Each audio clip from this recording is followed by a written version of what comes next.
سورة العنكبوت آية بثواني كده. أعوذ بالله من الشيطان الرجيم. بسم الله الرحمن الرحيم. ولما جاءت رسلنا إبراهيم بالبشرى قالوا إنا مهلكو أهل هذه القرية إن أهلها كانوا ظالمين. قال إن فيها لوطا قالوا نحن أعلم بمن فيها لننجينه وأهله إلا امرأته كانت من الغابرين. ولما أن جاءت رسلنا لوطا سيء بهم وضاق بهم ذرعا وقالوا لا تخف ولا تحزن إنا منجوك وأهلك إلا امرأتك كانت من الغابرين. إنا منزلون على أهل هذه القرية رجزا من السماء بما كانوا يفسقون. ولقد تركنا منها آية بينة لقوم يعقلون. بسم الله الرحمن الرحيم. والصلاة والسلام على نبينا محمد وعلى آله وأصحابه وسلم تسليما كثيرا. سبحانك لا علم لنا إلا ما علمتنا إنك أنت العليم الحكيم. أستغفر الله الذي لا إله إلا هو الحي القيوم وأتوب إليه. اللهم انفعنا بما علمتنا وعلمنا ما ينفعنا وزدنا علما. بيتنا سوية هجريا باكلي أني كمناني أني بناني أني وورو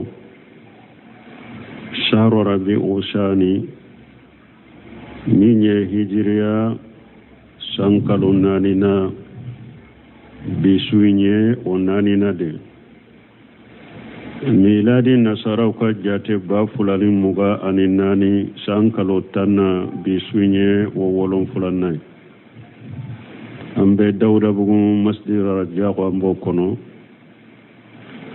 أعوذ بالله من الشيطان الرجيم. ولما جاءت رسلنا إبراهيم بالبصرى إلى آخر الآيات. درسوا تمنى أنكمنا إبراهيم كاقيسكا أنا كمغو كيرا لها لمنا كان لوتو كاقيسلا. إبراهيم كمغو ala ma foanye ko aye ulu halaki sino manton temeno manto be ikamugo halakile ala bafo nuye ukachide ngalontiga ya me ala ma ibrahima kamugo halakili fo munanyo fo abdurrahman sadiye kuma dode fo ambenala bi aya nunundela ako do ko ibrahima kamugo ko ala ye sosodo bila wula ka do farkolo la ku jolimi ku halaki choko kera ode ya ko ye sirali yati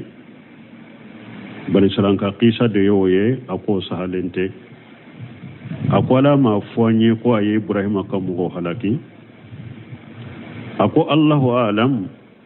ako okum be sekake ibrahima tunye moye akanugo alaye moye akanugo ama ala deli ama duawu ke akamugo kani halakiliye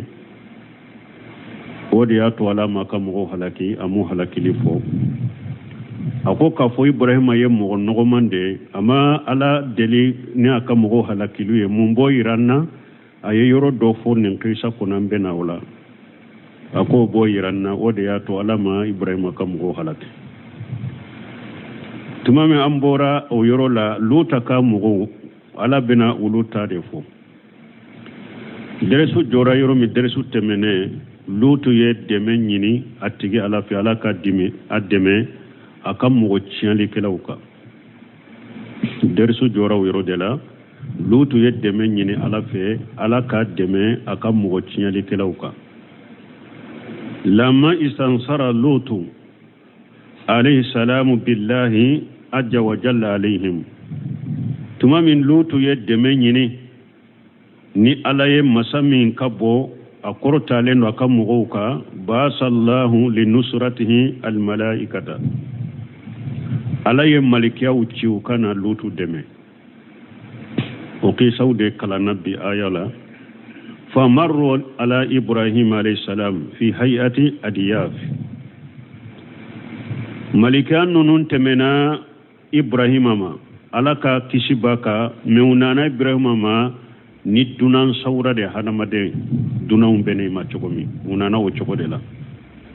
fajahu bima yanbaghi lil da'if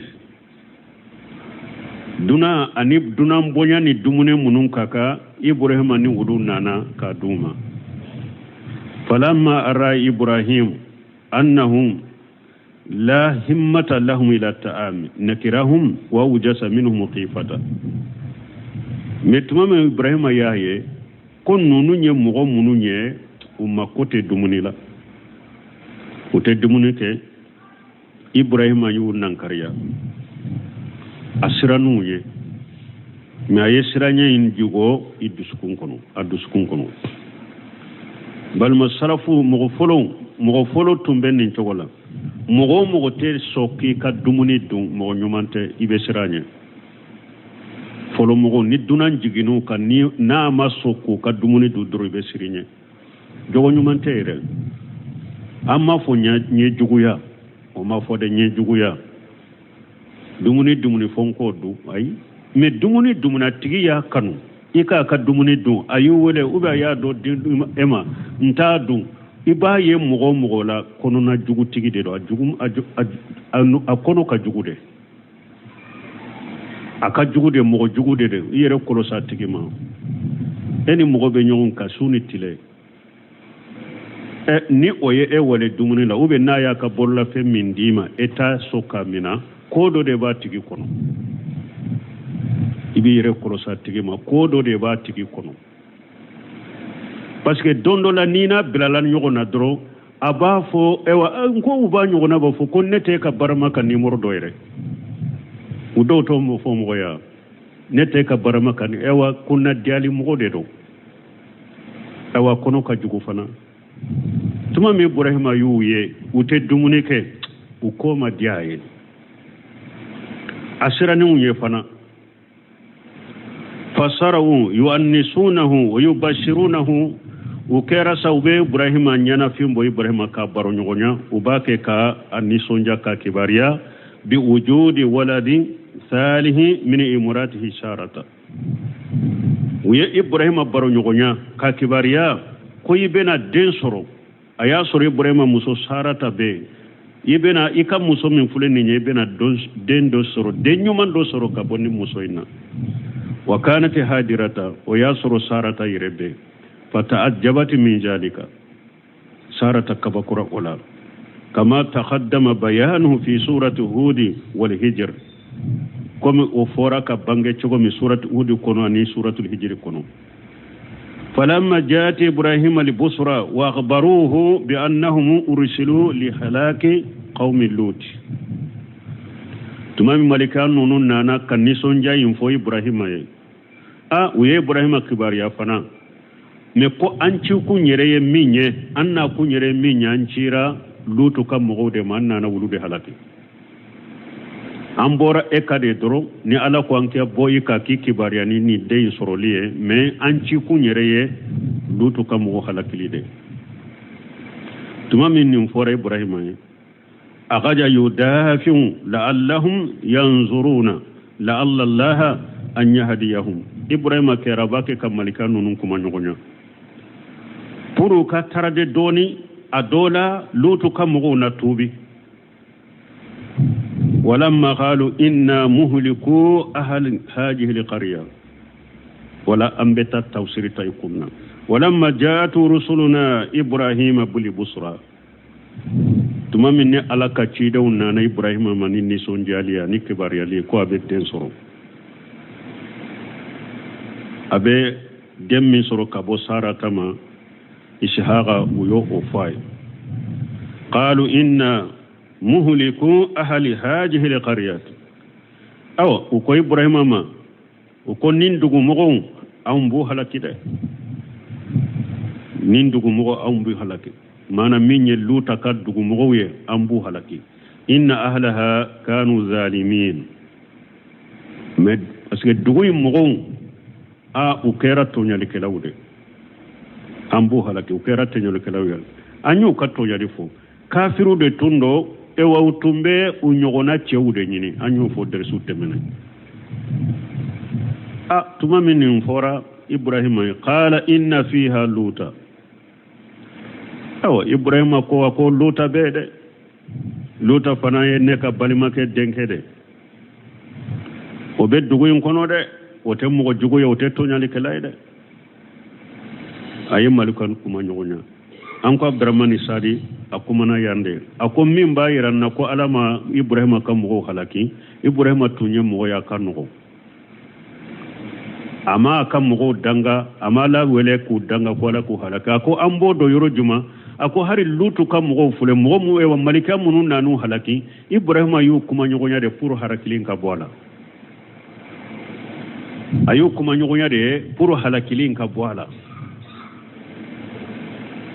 أقول لوتا بيدي قالوا نحن أعلم بمن فيها ملكا ننكو كم ومو بيدوين كنان بابيدو لوتو ناكا دمبايا منو نمومنو يه منو كانكا كسينو تولوتي حلقي أمبودو منو فنا نانكا أنكانكو حلقي أمبودو تقوم مغو يمبيان بابيدو لننزينه وأهله إلا مراته والله اللوتو أنا كدمبايا أمبي أولو بكشي إلا مراته فلوتو كفرموسو كانت من القابرين لبتو هلك لولا بهلك علي بهلك ده أبتو هلك لبغولا علي بهلك كفروكا نلوتو كموسو من فلني علي توني كافر ده بس أنكو فلولا adagalen tumbe eye mu'mine ka kafir muso furo dagalen tundo ube mu'mine muso ka furu kafir kema o dagalen de tundo sariyat temenuna har islamiya kum furo dagalen tundo aya de nana tuse wala tunkihul musrikina hatta yu'minu ani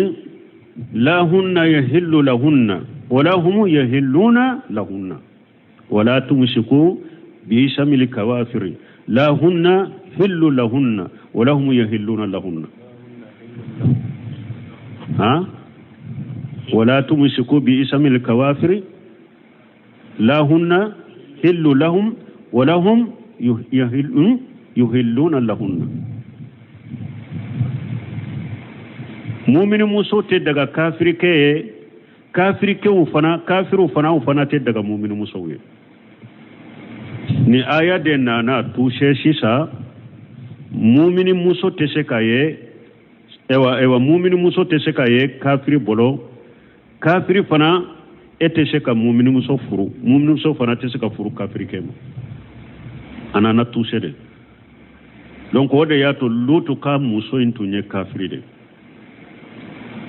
lutu yere mumini ala kajide no akabara tunye munye ni duna nyuma unana kama le undo jigina lutu ka munye fonan kawye uce kanyu kala halakani ale muso inde be fere ke ka dugumogo kibariya puru kana akabara tunye ode tumami halakilin nana ale mabo atora dugu kono ka halaki ka fara halaki bagawde ka tawsikila udo ba fo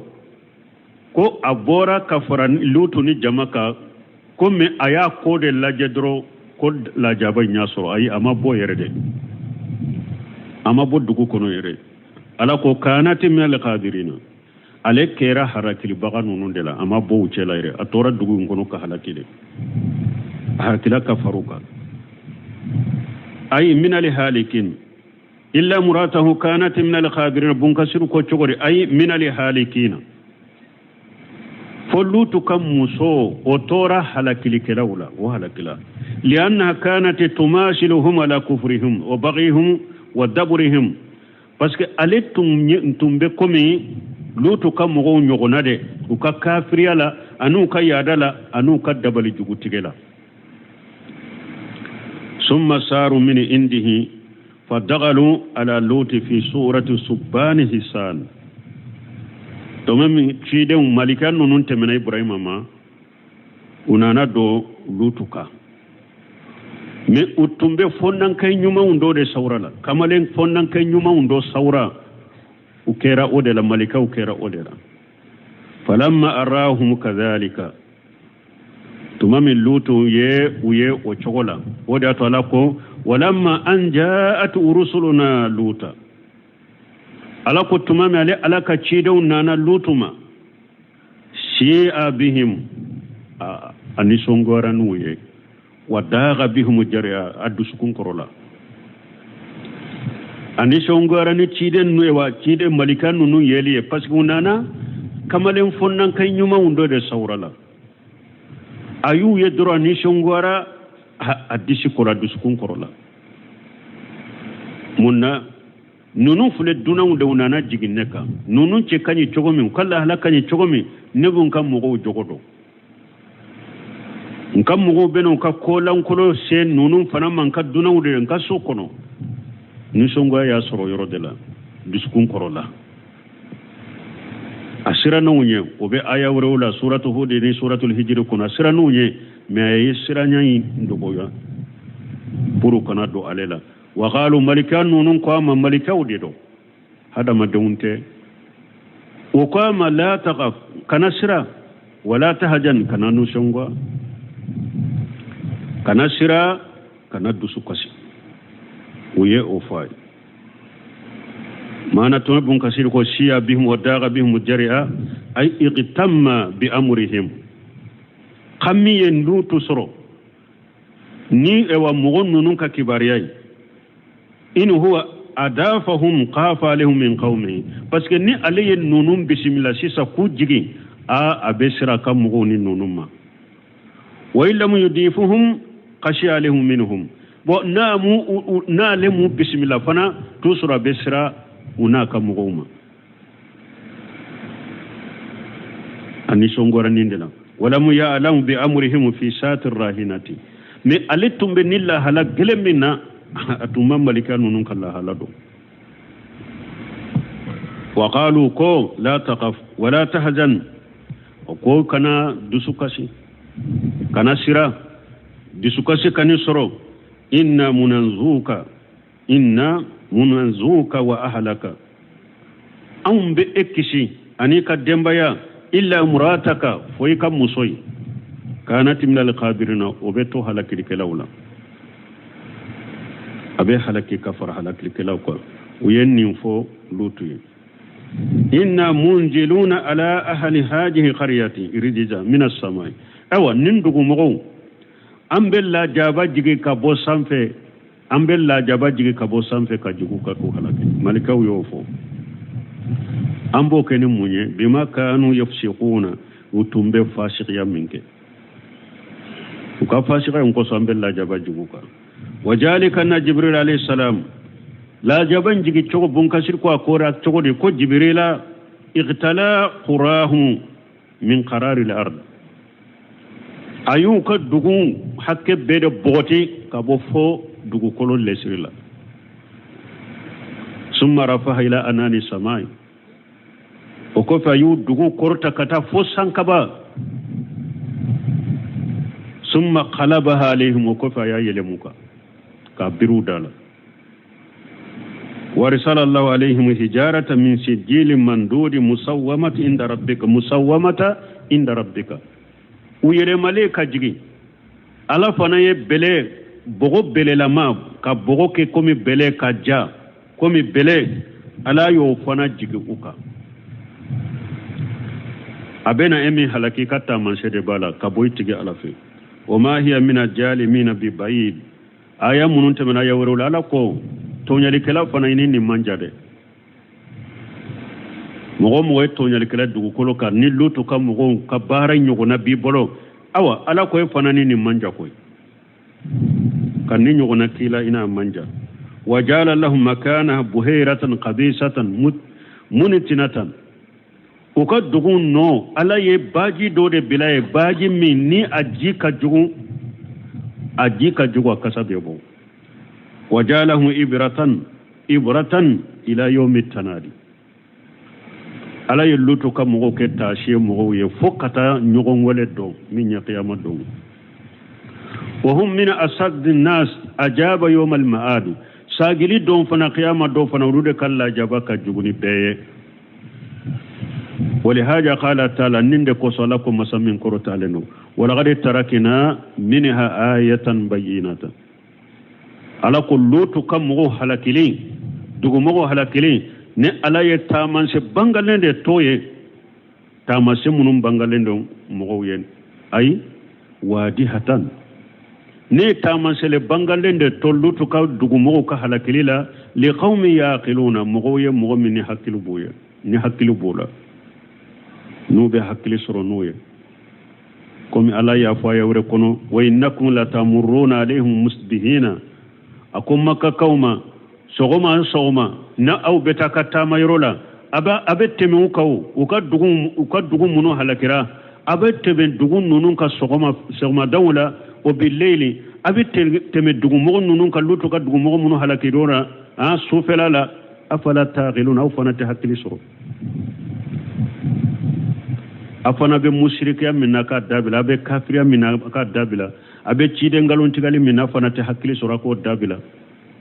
sogoma be temeni luto ka mugo ka duguye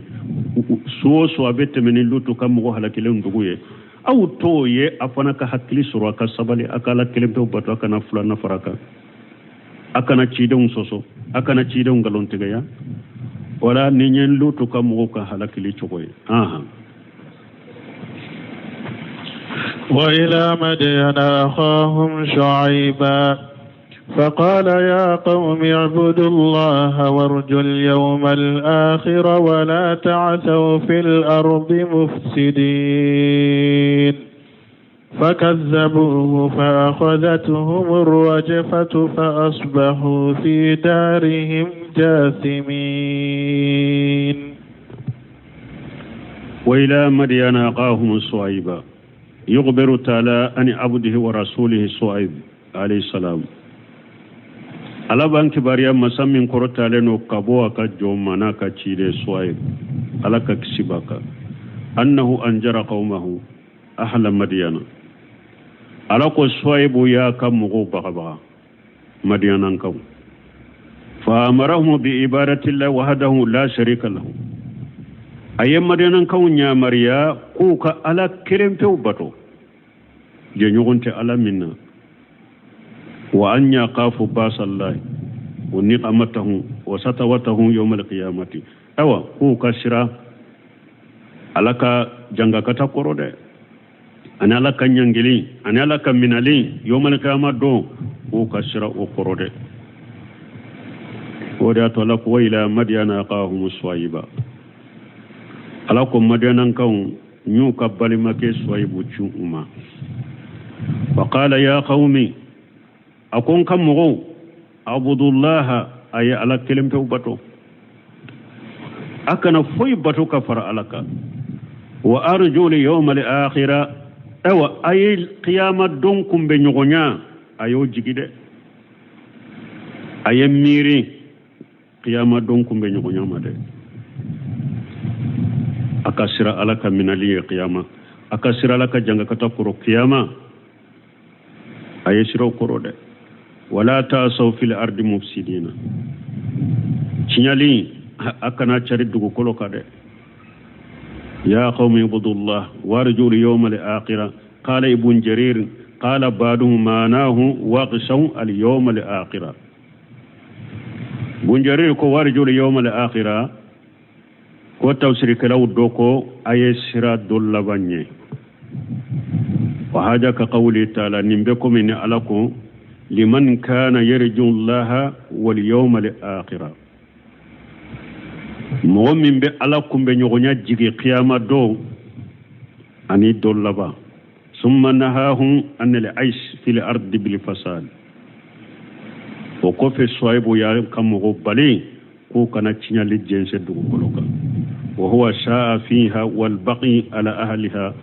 wa yede ka tama dugu koloka ni cinyali ani kayada dugu kolo dunkeuka وذلك أنهم كانوا ينقصون المكيال والميجان صايبو كم غوتم بمونك وبيك اوا كيلو نقشي وبي ميجان نقشي ويقطعون الطريق على الناس وبي دوغو شراو تيغي مغوني سومالي فيهم با نقشي وبي دوغو شراو فنا تيغي haja ma kufirhum billahi wa rasulihi aw ko junubute nonun doro fana de kafaru ka kafira kani alaya ani cide fa ahlakahum bi rajfatin ajimatin alaya ulufana ayun halakini yere li bado de jaljalati alaihim biladahum alayu ka dugude yere nuye wa shayhatin animman kanka perenkando أخرجت القلوب من حناجرها كوكدسكم بوغونوكونو وأجاب يوم جلتي أني على يوم أني أوا كبانوغو لا جاباي الذي أجهق الأرواح من مستقرها كبانوغو من لا جاباني حلقي بورالا كان نيمبو أصبت يرولا إنه كان جاب يوم عظيم soybo kam mo fana kala jabali do akera don la jabay do min kala jabaka boko sobe وقد تقدمت قصتهم مبسوطة في سورة الأعراف وهود والشعراء soybo fana kam mo ka qissa fora ka fense suratul araf kono ani suratul hud kono ani suratul shu'ara kono fasbahu fi darihim jashimina uluka halakli chogo kera chogodi ilabanu ka so kono de usu qala qatadatum mayitina ulabanu ka so kono usu dale wa qala khayruhu qatadatu tanako qad ulhiya ba'duhum ala ba'din uyusu ala yufaqu su bedada nyonkade usu tone nyokonka usara de ka ulabanu ka so kono usale usu tone be nyokonka jasmina do ko akoro yode donc soybo fana kam mo halakir choko fule ninde aha وعادا وثمود وقد تبين لكم من مساكنهم وزين لهم الشيطان أعمالهم فصدهم عن السبيل وكانوا مستبصرين وقارون وفرعون وهامان ولقد جاءهم موسى بالبينات فاستكبروا في الأرض وما كانوا سابقين فكلا أخذنا بذنبه فمنهم من أرسلنا عليه حاصبا ومنهم من أخذته الصيحة ومنهم من خسفنا به الأرض ومنهم من أغرقنا وما كان الله ليظلمهم ولكن كانوا أنفسهم يظلمون يخبر تعالى عن هؤلاء الأمم المكذبة لرسله ala benan kibariya nin jama kulu munum bena fo uyu ka cide unde galontigeya kayfa abadahum wa tanawwa fi ajabihim wa aqajahum bil intiqam minhum ala yumina ala yubba chogomi kumina nin lajaba noni ya wuye cogo mi ani kumina ka tajuru saraka bo ula ala wone ode fanyeni aya kono faadu qawmin hud alayhi salam adigan kawulu yahudu kam gode alaka kisibaka kanu yaskununa al ahqafa wa hiya qaryatun min hadramaut bi bilad yaman minye كانوا يسكنون الأحقاف وهي قريبة من حضرموت ببلاد يمن أديغان كون هودا كمودو يردو تنبو بافو الأحقاف سورة يرداراني يروينا سورة الأحقاف أحقاف يرو تنتي ما يرو ديدو تنتي يرو ولو سيغلين تنبو يرو ديلا يرو ينكسرو حضرموت ودما حضرموت يمن كدغو ديدو adigan kaw tumbe yormano yorode kasru wa samudu qawmu salih samudu gan kaw ye salih kam gode kanu yaskununa al hijra qariba min wadi al qura ulu fana tumbe hijriye ani wadi al qura de kasru wa kanat al arabu ta'rifu masakinuhuma jayyida arabu tumbe ninja makulu fula utumbu kashigo yoro do kosobe وتمر عليها كثيرا وغتب وبت موكا كاچايا وقارون صاحب الأموال الجزيلة ومفاتيح الكنوز الثقيلة قارون فنكفر آية نونكم عليه النفل باتكيد أنيا كقيسة فوكتم حركة كيلو وتنكا جري جما تعليما ni jama yuta be giriya aw bolo be ke donida aw bolo o firaun maliku misra fi jamani musa firauna fana fora ayan nunun kono alayya misra kam masake de musa tilela firauna o wajiruhu hamana al-iqbitiyan al-kafiran billahi ta'ala wa bi rasuli sallallahu alaihi wasallam ana kam ministri hamana o fana kibariya fora ayan nunun kono firauna ni hamana nununye kubutiyani uka kabila de ko kubuti kafiri fula de do nu kafira ni ala yana ka cide ala ko ada ako adigan kan wa samuda ni samuda gan kan qad tabayyana lakum min masakinihim ne ala yuka shigi yoro bange awye nyuka dugu yoro bange awye wajayanna lahum shaytanu amalahum shaytane yuka bara jugu masiru nyekoro fasaddahum an sabil shaytane yin nunu sage adigan kaunu samudagan kaun ayu sage kabo ala kasirama wa kanu mustabsirina me uma sage kabo ala kasirama jahiliya kade unyabe cinya law duskumbe cinya do ayu sage kabo ala kasirama kasoro ala kasira uya yenu dusukunye fana adoni bubolo wa kharuna wa firauna wa hamana ani qaruna fana ani firauna ani hamana wala qad jaahum musa awa nim mo saba nunu yebban suran kaw ye musa cira nunuma qaruna de tunye na folo tiginye firauna le ye misra masake musa tilela hamana yo firauna kam ministri de musa cira nunuma bil bayinati musa cira numa di delila jele unde taman se bangale unye fastakbaru fil ardi mewyu yere bonya dugu koloka wa ma kanu sabiqina min nunun tumake ku benne aladda utumake ku beta kanne aladda wada talako fa kullu ghadina bi jambihi awa akun nun kelen kelen min fulani adigan kawu samudigan kawu qaruna firawna hamana ne yen kelen kelen minana ka junubu hakke aye ala sosoni junubu min ka ni janga kata sugu min kaka nyamina ni oye ay kanatu uqubatuhu bima yunasibuhu mogo kelen kelen kala jabali chogoni ka janga kata li chogo kera nika ikabara ni la jaba chogo min kaka faminhum man arsalna alayhi hasiba awa ninja makulu munu fule ka fo adon be ni ala ye belew de chuma ko halake wa hum muad ulu ye jawnya adigan kaw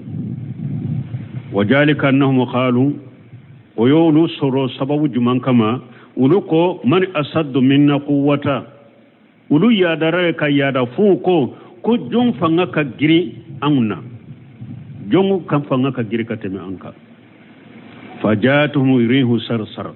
baridatu shadidatul barad ala yulu halake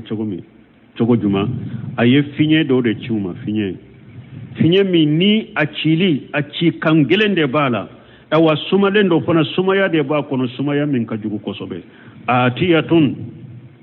awa finye intugulende be nyogona shadidatul hubub jiddan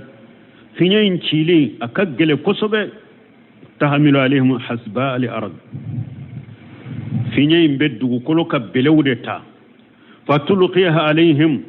wa taghilahu min al ardi abeddu kolo beledeta ka beleinke kibo ki gosini belenye ka belenche ka bilika finye tumbo odeke ewa hada made abi e yere tade ki boddu kolo kayre ki tasanfe fatarifahu rajulu minhu min al ardi la anani samai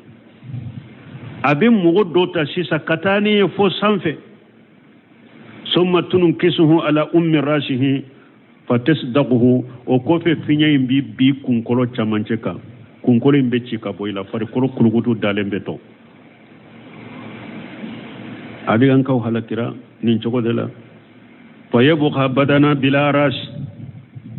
ni finye ni korta kata sanfe fo sanfela abi yele mai kunka kani ifili kun chamancheka kumbe chika boila fari kolo beto kuntala i kuntigira kaboila chira kaboila ka annahuma jajun naqli munqair comme ala ya ko aya wore ko kono chokomi niuna na su dale na adigan ka su dale abe komi niye tamaro mi niya kuntige kabola aywa tamaro juy jalay ka tige ka bogote ka da parce que adigan ka utumbe mo yow kabbo kaja abe komi tamaru ju ewa ni tamaru kuntige ka boala de ka sage ka bogoti ka da ni adigan ka su dale nya be komo chore parce que kunkolo tale fanala ومنهم أغجته سيئة نينجا مكلو منو فوراني آيا وكونو ودو بي ترنكان دي يوسرقو حلقي ويجوني هم سمود غانكو قامت عليهم الحجة وجهرت لهم دلالة من تلك الناقة ولفنا حجة دي بانجرا ويه دليلو جيرا ويه على يه نعمة من بو ويه التي انفلقت عنها شجرة نعمة ني فراتشيرا كبوالا مي بونكسير بن ينفو تفسير حقيقة كو دليلة تولا كو نعمة مبورا كباكرو دودة كونو دليلة تولا عبد الرحمن السادبو o fere la tiga ko haqiqa dalila mana qur'ana aya la dalila mana hadisa wala ko nyame mbora kaba kuru de la o delate ale ya fo ko nyame mbora kaba kuru kono komu ya nyini chogo mi sawa mbi sawa وما هاج ما آمنوا كفروا قوما لمن يا بل استمروا على طغيانهم وكفرهم دومرا وكافراني قدنتمكا وتهددوا النبي الله صالحا كنتو كاتوكا كافركا كاتوكا يادكا ومدى ولده ويصالح بغبغا يرده ومن آمن معه ويصالح بغبغا نمغمون لمن كفركا وتوعدوهم ويولاهد نغنيا بأن يخرجوهم كو بو كو دغو كنو يري ويرجموهم وفركروا وكفغا وينين دفو صالح نمؤمنون ككافريا كبامبانتيا كيادا وما تو ولده alaka cide na laka nabi nyumana ka jama wuyu baga yere kombe na au bo anka dugu yin kono amba farakiru ka ube fagaya uyedo fo ninkele fajatu musayhatun akhmadatin ali aswat minhum wal harakat tumami uluye ni yadantia kaun fo ka bagabale kaun fo ala yem ewa pere kando de bo o peren kayin bole ayun u ewa udade ko kala maga bejo udade rawte saka kuma ko kala maga bejo min ye salu fana kam mo samul gangaw halakira nin cokodela wa minhum man qasafna bihi al-arda nin jama kulu munun forawye wudo be ne ala ye dugu kolo de jigena uluye o ye jonye huwa qarun o ye qaruna de alladhi tagawa baga wa ta wa sa rabbal a'la ale qaruna fana dantemena ayadara akanna geleyara aya tigi ala sosol masamin korotalen wa masafil ardi maraha aya ayere kamalemba ya tama dugu koloka wa faraha ka ewa nisonja tama dugu ko nisonja mi danteme bala wa marahan wa taha bi nafsihi ka janga ka yere korota na yere wa atagara annahu afdalu min khairihi ale yere ya jatemina ko ale de kausa tanawye waqtala fi mashiyatihi aye janga ka ka tamala فقصف الله به وبداره الأرض على يدك كل جنانا كدوبه فهو يتزلزل فيها إلى يوم القيامة أبي الله مغدك كل كنو كتا فوق قيامة أبي الله مغدك كل كنو قارنا فنا هلكران نشكر الله على يدك كل جنة على ده ومنهم من أغرقنا ala ko nin jama kulu munun fule tumye adon be ne ala yu toji de kono o ye jonye huwa firaun wa wajiruhu haman wa junuduhuma an akhirihim o ye firauna fana ana kam ministri anu ka jama ala yu ulut kataw folo fo laba ala yu be toji kono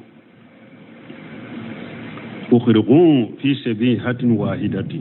o be toraji kono sogoma dakele فلم ينزو منهم مخبر هر كبار الديلما تولا هر كبار الديلما كيشولا فرعون انا كم مصرين كجما به سوما دكله على يبتو جيل هر كبار الديلما سرولا وما كان الله ليجلمهم تمامي على يوكا هلاك تشوفوني ايوا اكون على ما كيكون نيوتو نيوده ne alama ke kom mu tonyo de ay fima fala bihum ne ala yemin ke wala mu tonyo de walakin kanu anfusahum yajlimun me uyere kunde yu yoro kuntono uyere de yu yoro kuntono ay inna ma fala dhalika bihum jaja wifaqa bima kasabat aydihim ne ala yen kun lade ku sarawuni saramin nuka bara bebbe nyogoma nuka bolola bara boro ye junubu min bara nyo sara de duma wa haja alladhi dhakarnahu jahiru shiyaq li ayati bun kasiru ko le fule kam min fo aya in tawsirila ko aya tawsiri jelembo odeyira wa huwa min babil laffi wa nasr nimbede ni arabu ba fo ka fen faranyogon ka kasage kanu faranfanshiye aye jama ngorobali fo karasa ko fe kana be halaki chogo fana fo ba fo ninde ma min babil laffi wa nashr ka gorobali fo o ko fe kana afaran fansaye laffi nasri ode wa huwa annahu jakara al umama al mukazzibata ala ye manto munu nye chide ungalon tigaya ala ye wulu fo summa qala fa kullu ghajna bi jambihi o ko fe ko kelen be nyamina naka jurubu ay min hawla al majkurina nim mo munun fule ka fo awye ayen kono ne ala ya kelen mina aka ala soso na kala kota aka junubu ani mina chogo ni janga katir min kaka nyamina noye ka janga kata noye وقال قتادة كو فمنهم من أرسلنا عليه حاسبا قال قوم لوط قتادة كو بلتشيرا منهما كل لوط كمغو ومنهم من أغجناه سيئة قوم الصعيب كو اوا منكا بريكاني منو حلقي كو صعيب كمغو وهذا بعيد أيضا منكسر فنا كون نكما ينفنا أنيك tinya kajja ani keli kajja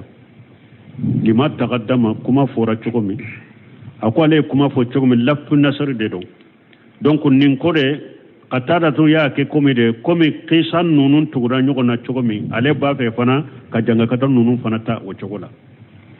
bo ako bayidu aida ako okuni keli kajja ale ya tawsiri chokomi ko de ni aya ka jahiru be nyogonta lafu nasr de do والله أعلم مثل الذين اتخذوا من دون الله أولياء كمثل العنكبوت اتخذت بيتا وإن أوهن البيوت لبيت العنكبوت لو كانوا يعلمون إن الله يعلم ما يدعون من دونه من شيء وهو العزيز الحكيم وتلك الأمثال نضربها للناس وما يعقلها إلا العالمون هذا مثل ضربه الله تعالى للمشركين نين تعالين دي على يتعالي من قوش مشركون في اتخاذهم آلهة من دون الله نمشركو يبطو فيون دومنا كفر على كاوبك بطو فيون دومنا منت علي يرجون نصرهم ويرجغهم بطو فيون منو نو با جيغي كو بيسكو ولو ديمي وبيسكو غارجاغي ويتمسكون بهم في الشدائد نو بين باتو فين نونو مناني غليا يوسو فهم في ذلك كبيت العنكبوت ala kunni mushriku kala halanin chogola abe komi dalen dala na ya ka dalen dala kaso fi da'fihi wa wahnihi akallafu ana lafulila falaysa fi aidi haula min alihatihim ni mushriki munun fuleni nye kabato fe munun fuleni nye foitu bolo illa kaman yatamassaku bi baitil ankabuti abe komi ni mo min ko ebe dalan kaso mina fembe bolo fa innahu la yujidi anhu shay'a dala akaso ni ekobe mina ko ke soye kado kono abe segi kisimunna falau alimu haja li hala ni mushriku tunye nilla halayindo haqiqala lamma ittaqaju min duni llahi awliya utunti bisi nyugo mina ni alate wa haja bi khilafi lil muslimi lil mu'mini qalbuhu lillah mushriku kala hala min fulani uluni silama mu'mini kala hala bolendo nyogon koro silama mu'mini aleka dusukun ndilolembe aladela qalbuhu lillah aleka dusukun ala de tay wa huwa ma jalika yuhsinu al amala fi itibai shar'i kafaraka na dusukun ala taye abe bara akabara nyefana katugo sariyako fa innahu mutamassikun bil urwati al uswa mu'mini jurude be mu'mini boro jurumi ni darnaya bakate tike la infisama laha liquwwatiha wa sabatiha jurumin tettige jurui agiriya koso ana sabatiru koso atettige balma wode ya to ibn qayyim ako alquran kulluhu fi tawhid ibn qayyim ko qur'an be tawhid qala al-imam ibn qayyim rahimahullah ta'ala alaka hina ko qur'ana be tawhid kullu ayati fil qur'an fa hiya mutadamminatu lit-tawhid shahidatan bihi da'iyatu ilayhi bun qaymu ko aya be qur'ana kono ko aya be tawhid de yiramola abe serere ni tawhid de fana abu mo wele kata tawhid de ma فإن القرآن إما خبرا عن الله وأسمائه وصفاته وأفواله فهو التوحيد العلمي الخبري بن قيم كو قرانا أكو إما يرو دولا قرانا باكي كي كباريا كابو على مكالا يرتشوكو فيه ani ka togo fiye ani ka ala ka mankutu fiye ani ala ka ala ka baraketa fiye u b'a fɔ o de ma tawhidu al-ilmi al-qabr tawhidi min ye ala doni tawhidi ani kibari ani ala ye o ye o tawhidi ye a ko kuranna bɛ fɛn duuru de kan a y'u jate de a bɛɛ bɛ munumunu tawhidi de kan kuranna n'a y'a ta kun ma fɔ a kun fɛn duuru dɔrɔn do kuranna ayaw bɛ munumunu de kan fɔlɔ ye mun ye han imma a b'a kɛ k'i kibariya ka ala yɛrɛ fo ye ou bien ala ka tɔgɔw ou bien ala ka mankutu ou bien ala ka kɛta o b'a fɔ o ma tawhid al-ilmi al-qabri kelen wa imma da'watu ila ibadatihi wahdahu la sharika lahu wa khalaq kull ma yu'badu min dunihi fa huwa tawhid al-iradi at-talabi imma qur'ana aya iba surabi wala kata ala kelim to batoba masami ni jenyogon tala ko iboti kabo fenwore batole la minte alaye o ba fonni ma tawhid al-iradi at-talabi ni nyefulanay qur'ana aya imma qur'ana aya do abi wala kata ala kelim to batoma jenyogon ta ala minna ani ika musirkiya toye fengo fembe baton ka farala kai ka betoy u ba fo ninde ma tawhid al iradi al talabi ni nye chogo ya fulana qur'ana ka ayaw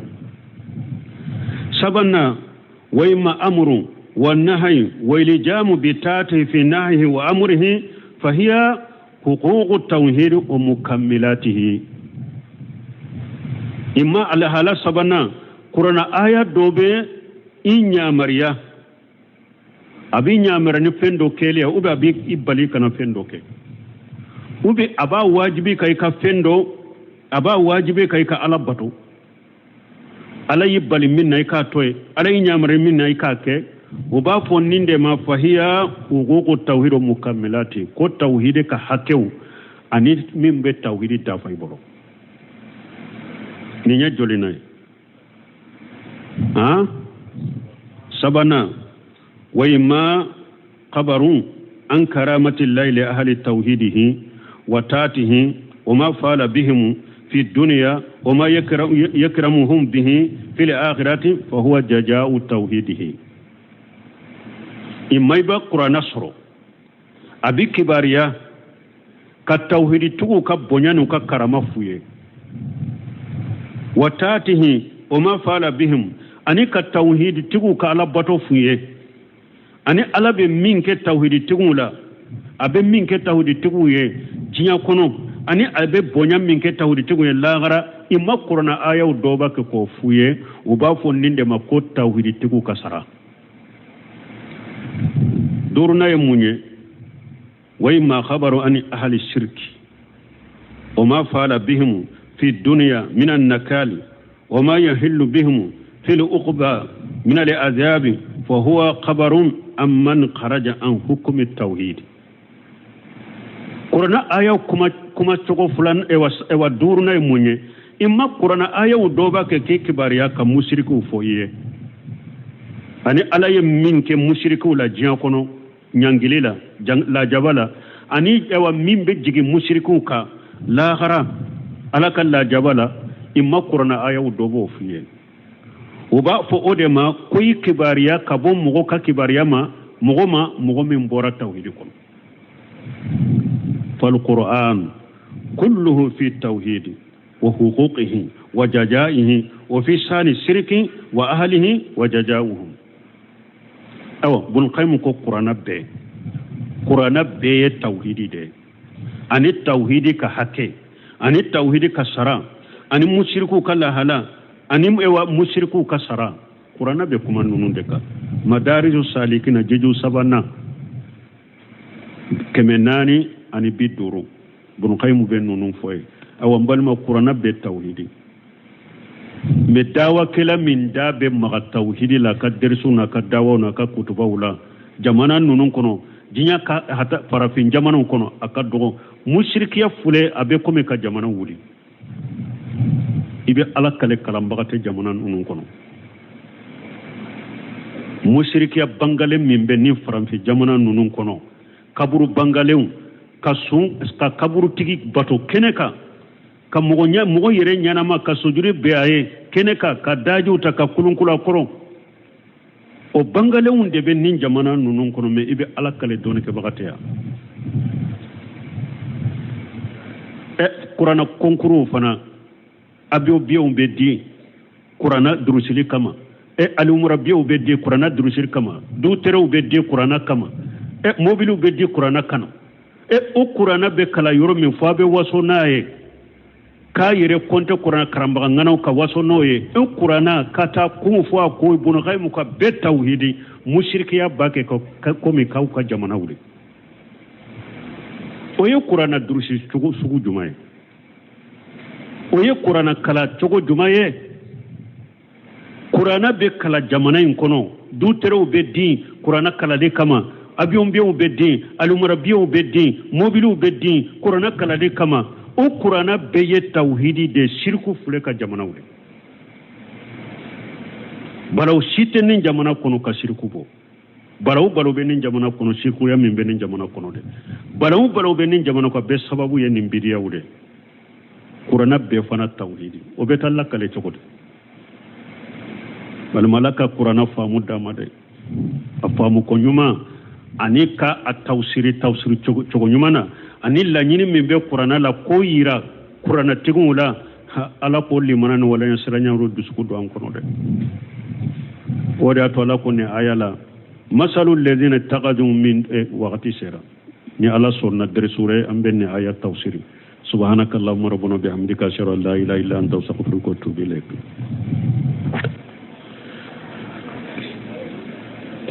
سورة العنكبوت آية بثواني كده أعوذ بالله من الشيطان الرجيم بسم الله الرحمن الرحيم ولما جاءت رسلنا إبراهيم بالبشرى قالوا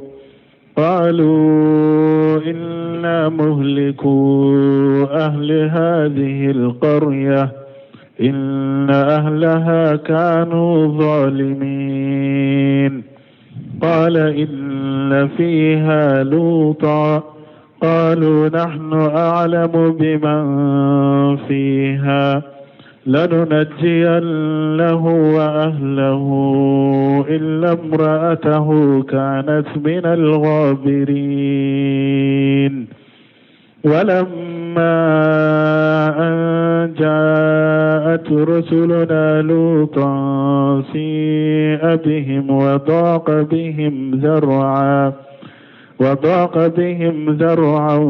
وقالوا لا تخف ولا تحزن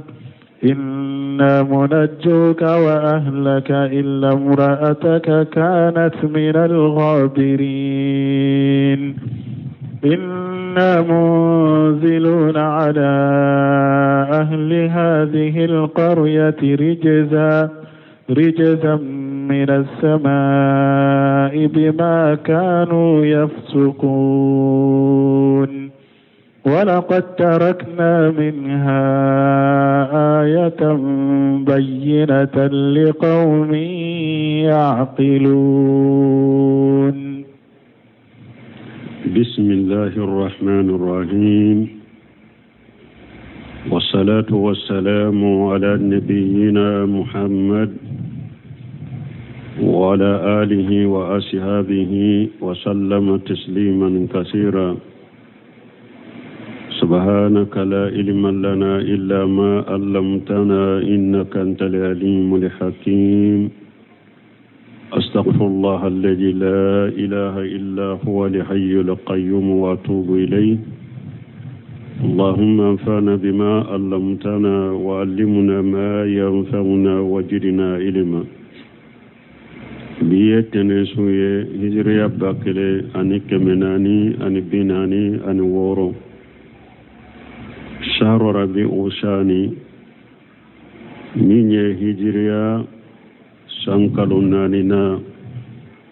بسويني ونانينا دي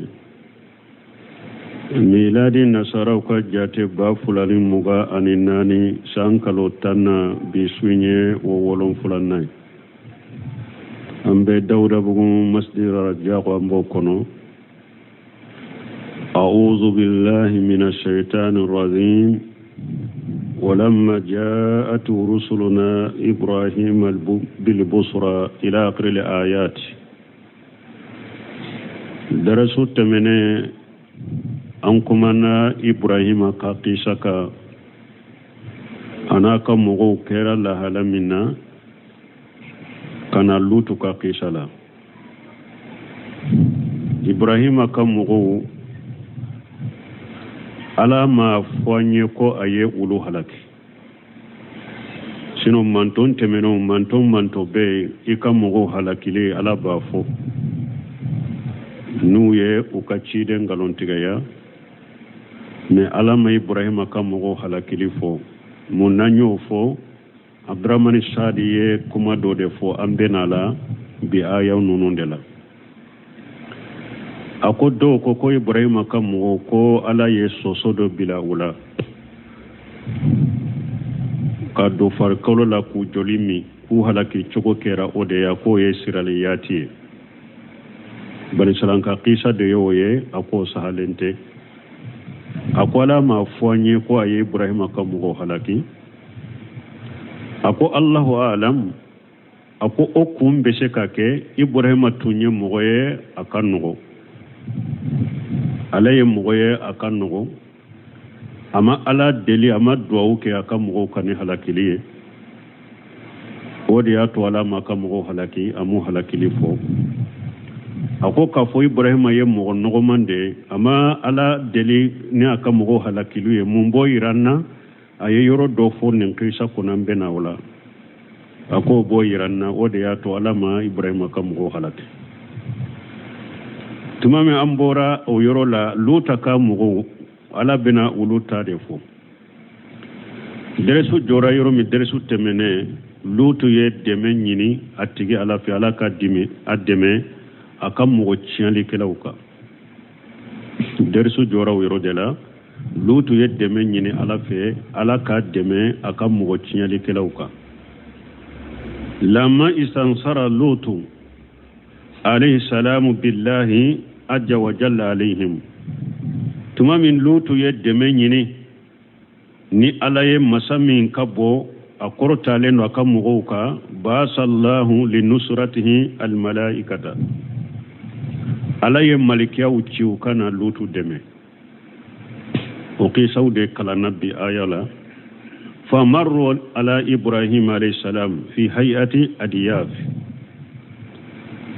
malikan nunun temena ibrahimama alaka kisibaka meunana ibrahimama ni dunan saura de hadamade dunan bene ma chogomi unana o chogodela fajahu bima yanbaghi lil da'if duna anib dunan bonya ni dumune munun kaka ibrahima ni wudunana ka duma falamma ara ibrahim annahum لا همة لهم إلى التعام نكرهم ووجس منهم خيفة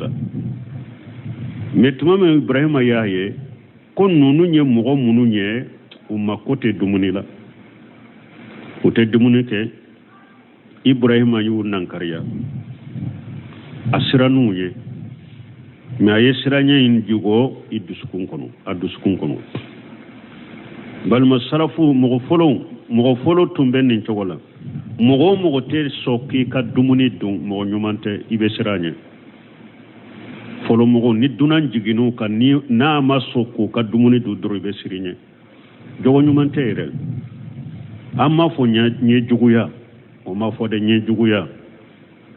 dumuni fonko du ay me dumuni tigi ya kanu ika ka dumuni du ayu wele uba ya do ema nta du iba ye mogo la kono na jugu tigi de do a kono ka jugu de aka jugu de mogo jugu de yere kolosa tigi ma eni mogo be nyon ka suni tile ni oye wale dumuni la ube na ya ka bolla fe mindima eta soka mina kodo de ba tigi kono ibire korosa tigi ma ko do de ba tigi kono parce que dondo la nina bilalan yogona dro aba fo ewa ko uba nyogona ba fo ko nete ka barama ka numéro do ire udo to mo fo mo ya nete ka barama kan ewa kunna diali mo de do ewa kono ka jugu fana tuma mi Ibrahima yuye ute dumune ke uko ma diaye asira ni unye fana fasarahu yuannisunahu wa yubashirunahu ukera saube Ibrahima nyana fimbo Ibrahima ka baro nyogonya ubake ka anisonja ka kibaria bi wujudi waladi salihi min imratihi sharata uye Ibrahima baro nyogonya ka kibaria ko yibena den soro aya soro Ibrahima muso sharata be yibena ika muso min fuleni yibena den do soro den nyuman do soro ka bonni muso ina wa kanat hadirata o ya soro sharata yirebe fata'ajjabat min jalika sharata kabakura ola kama taqaddama bayanuhu fi surati hud wal hijr comme o fora ka bange chogo mi surati hud kono ani suratul hijr kono فلما جاءت إبراهيم لبصرى وأخبروه بأنهم أرسلوا لهلاك قوم لوط تمام ملكان نونون نانا كنيسون جاي ينفو إبراهيم ويه إبراهيم كبار يا فنا مكو أنشو كنيري ميني أنا كنيري ميني أنشيرا لوط كم مغود من نانا ولود هلاكي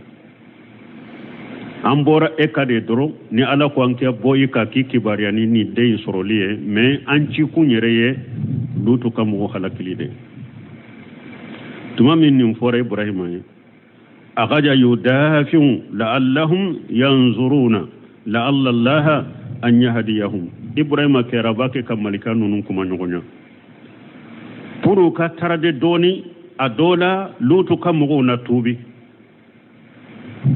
ولما قالوا إنا